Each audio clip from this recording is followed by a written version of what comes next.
আজ আমি অফিস থেকে ফেরার পথে একটা পুকুর পাড় জয়পুর ব্লকের উত্তরপাড় অঞ্চলের কুলসায়ের গ্রামে পুকুরে জল মারছিল। সেই সময় হঠাৎ দেখি পুকুর পাড়ে প্রচুর লোক, কি না একটা মাঝখানে সাপ আছে। সবাই বলছে করিস, কে বলছে গৌড়, বিভিন্ন সাপ। সেই সময় সুবাদে আমি আসি, আসার পরে দেখি একটি ঢ্যামনা সাপ। ওনাকে সান্ত্বনা করলাম এবং নামলাম, নেমে সাপটি রেস্কিউ করলাম, কিন্তু রেস্কিউয়ের কোনো ছবি পাইনি। যা সাপটাকে রেস্কিউর পর এখন আমি রিলিজ করব, সেইটা দেখার জন্য অনুরোধ করব। প্রথমেই বলি, যদিও এটা নির্বিষ সাপ বা আমাকে দেখে কেউ কপি করবেন না, এই সাপটি দাঁড়ার সাপ, যাকে বলা হয় ইংরেজিতে ড্যাট স্নেক।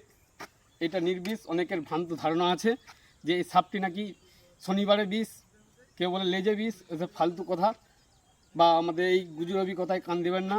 সাপটাকে আমি রিলিজ করছি, তারপর দেখবেন।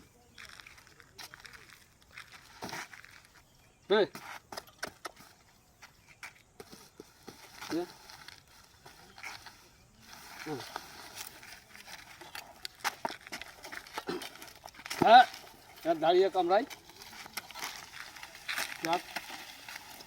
চলে যাচ্ছে। আপনাদের অ্যাটাক করে বাচ্চার জন্য সবাই, কিন্তু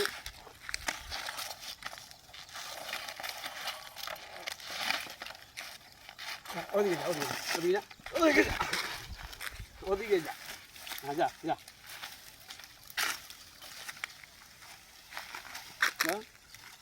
সাপকে রক্ষা করুন, সাপের কাছ থেকে মানুষকে বাঁচান, মানুষের কাছ থেকে সাপকে বাঁচান, এটাই আমার উদ্দেশ্য। নমস্কার।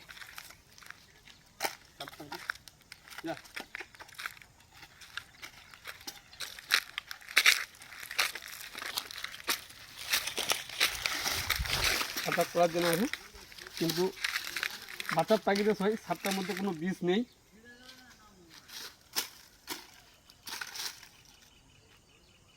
যাক, ও আলা হয়ে গেছে, একটু রেস্ট নেবে। বন্ধ।